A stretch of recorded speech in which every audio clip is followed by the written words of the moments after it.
guys, welcome back to my channel. So today I'm doing, as the title says, 5 things my Fitbit taught me in 1 year. So I have a Fitbit.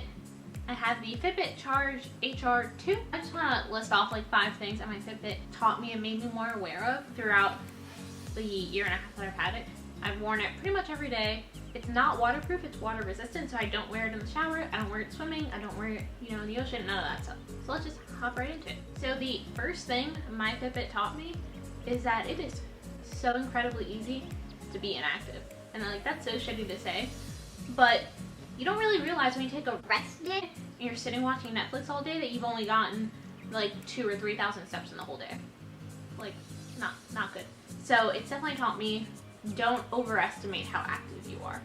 You're probably less active than you think, and if you're working a desk job, when I was doing my internships in college, well, during my internships, I had an office job, so I would sit most of the time. I wasn't really getting up too often, and it made me really conscious of, like, hey, you need to get up, you need to move. You're not even getting 10,000 steps a day. Meanwhile, when I was in college going to class, I would easily get 10,000 steps a day because I would walk to class, I would always take the stairs up and down and things like that. Even if I was in a 3-hour class, I would make sure to get up because, you don't want to sit in class, you get a little bored, whatever. So that's the first thing I learned. The second thing I learned is calculating your macros can be pretty hard. I've been lucky enough that before my Fitbit, I was losing weight and I was eating between 15 and like 1,600 calories a day. Well, thanks to my Fitbit, I know that I can still eat 1,500 calories a day, or I can eat up to 1,800 calories a day. Now granted, the Fitbit isn't perfect, it isn't the most precise thing that you can do, but if you're consistently inconsistent, you're gonna be fine, which I've found. So it's pretty accurate, way better than going online to a macro calculator and like plugging it in yourself. So I've done those and I get like, you should be eating 1,200 calories a day or 1,300 calories a day.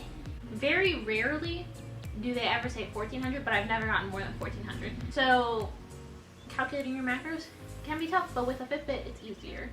As long as you are accurate with your Fitbit. So for the most part, you can see I talk with my right hand more than my left, and it's because I have my Fitbit on my left hand, so I'm trying to do my best not to get like fake steps. So like stupid shit like that, But it's pretty accurate. I like to use it as a tool to go off of my calorie expenditure for the day. So beforehand, I used to eat the same amount of calories every day. Didn't really go over or under. I just kind of pretty much kept it at 1,500, 1,554 actually. It's really specific. But that's what I did because I didn't have a Fitbit. I didn't have a way to know, like, hey, today was leg day, I could eat more, or today I didn't work out at all, I should eat a little less. I mean, I understood the concept behind eating more on leg day because it's a harder lifting day for the most part, and eating a little less on rest days because you're not expending as much energy, but like, I didn't have time for that shit. So that's why I didn't care to do it. I was still losing between 1 pound to like 1.5 pounds every week, so I wasn't concerned about changing my macros every day, Now with the Fitbit, it's 110 times easier because it tells me how much I should be eating in a day. Granted, the more I work out, the more I burn, the more food it like says I should be eating. And it's set automatically for me to be in a 500 calorie deficit every day. So there's that. But now I know, based off habit now, when I do leg day and I hit my 10,000 steps or a little more than 10,000 steps, I can eat 1,800 or 1,900 calories. When I do an upper day, I'm probably closer to like 1,700, 1,600 calories. If I don't really work out too much, but I hit all my steps, maybe a little extra steps, whatever, I can eat 1,500 calories a day. So you see the thing, you see the point. My Fitbit kind of keeps me aware of like how much extra I'm burning on all these different days and all these different variables. So I like that. It's super useful. It means I get to eat more some days, but I'm never really eating less than 1,500 calories a day. I mean, there are days where I'm just not hungry and I kind of go into intuitive mode. There were days that I'm not so hungry. Maybe it was right after a leg day or cheat meal day, and like my hunger levels are just lower than usual, so I'm not as hungry or whatever. So even though my Fitbit says I should be eating 1,500 calories, maybe I eat 1,400 because I just wasn't feeling it, I'm not gonna force feed myself. And that's pretty much tip number 3, was about the caloric changes throughout the day and how my Fitbit can help me understand how much more I'm burning and how much less I'm burning. And it kind of also ties into the you're more inactive than you think. So having the Fitbit really keeps me in line and in check, and I do rely on it probably more than I should, but for now, it's how I want to live my life, so that was tip number 3. So lesson number 4 that my Fitbit taught me within the year is to trust my hunger levels. So I don't fully do intuitive eating because I would screw it up more often than not, but I do take into account, like I said before, some days I'm not as hungry as my Fitbit says I should be eating, or says I should be, or whatever. So instead of eating 1,500 calories, maybe I eat 1,400. Instead of eating 1,800 calories, maybe I eat 1,500 calories. But I just kind of like take it for what it is, and maybe the next day I'm hungrier than usual. So I just balance it out, you know? But the point is, I trust my hunger levels in the sense that if I have a leg day and I'm hungrier than usual that day, it's for a good reason. It's because I just spent more energy, more calories than usual, than like an upper day or than a rest day. So I trust my hunger levels in that sense, that I'm hungrier because I worked out harder, because I worked out legs, so I can eat more. That's lesson number 4. Lesson number 5 that my Fitbit taught me is to lift weights. So most people, you know, might do cardio to lose weight. Some people only swear by lifting. I'm one of the people, I kind of do a little bit of both. I do usually 8 to 10 minutes on the Stairmaster for cardio for my warm-up. I don't really count it as cardio, but technically that's what it is. And then I lift, whether it's dumbbells, cables, machines, whatever it is, I'm lifting. So I lift between 30 minutes to an hour, sometimes 45 minutes. Just depends on the day, depends how much I have going on at home, what I need to get done throughout the day, and if I just feel like being at the gym. There are some days I'm at the gym, it's super crowded, and I'm like, you know what, fuck this. I'm gonna go home, I'm gonna work out at home instead. Or I just say, screw this, I'm gonna go home, I'm done with my workout. It is what it is, 30 minutes was enough, you know? So I don't typically do cardio in the sense that I don't do cardio like for 30 minutes or for an hour every day. I literally do cardio once a week, maybe twice.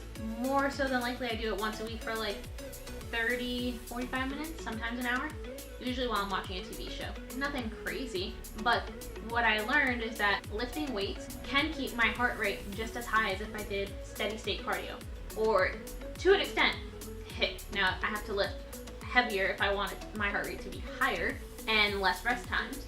But the point is that lifting weights builds muscle, and it can still keep your heart rate high, which means you're burning calories, you're having a good workout, you know?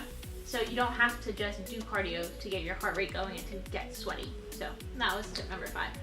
I mean, cardio is just not for me anyway. Like I said, I only do it once a week, and I'm shredding for the wedding. Like, if I wasn't getting ready for the wedding, guarantee you I probably wouldn't be doing cardio. Maybe I would do it for 15 minutes, but I'm not really into it.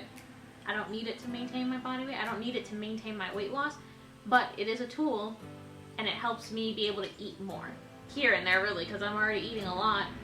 So say I do an upper day and I do cardio after for 30 minutes or so, whether it's on stairs, a treadmill, the elliptical, any other fun cardio machine at the gym, because I like to just bounce around and use different things so I don't get bored. Then maybe on that upper day, instead of 1,500 calories, I can eat 1,800 calories. Maybe that's a little extra. Maybe it's more like 1,600 calories or 1,700. But you get the point. Cardio is a tool that helps you maintain a caloric deficit, but it's not the only tool. And lifting is one heck of a tool, and it's way less boring than cardio. So those are my 5 lessons that my Fitbit taught me within the year. I honestly never realized how high my heart rate goes and stays when I'm lifting. Like, I thought that was just like a HIIT cardio or like a low intensity cardio type thing. But no, like lifting gets your heart rate up and it keeps it up there as long as you're doing it right for the most part, you know? Not taking like 10 minutes between sets. I mean, unless you're lifting super heavy and you need to do that, you get the idea. Lifting is key. Lifting builds muscle, does the whole shebang for you. You don't just need cardio. So yeah, thank you so much for watching. I hope this helped you. This is, you know, I haven't been the best at doing shredding for the wedding episode, so I just thought of this and I was like, oh, let me record that. I also have a blog post on the same topic. I will have that link down below. And yeah, feel free to give the video a thumbs up, subscribe if you haven't already. I'm going to try and be better with shredding for the wedding videos. I have another idea I want to film probably tomorrow or later today. We'll see. Anyway, thank you so much for watching. Again, subscribe, like the video, comment down below, do whatever you gotta do. Follow me on social media, and I will see you in my next video. Bye guys.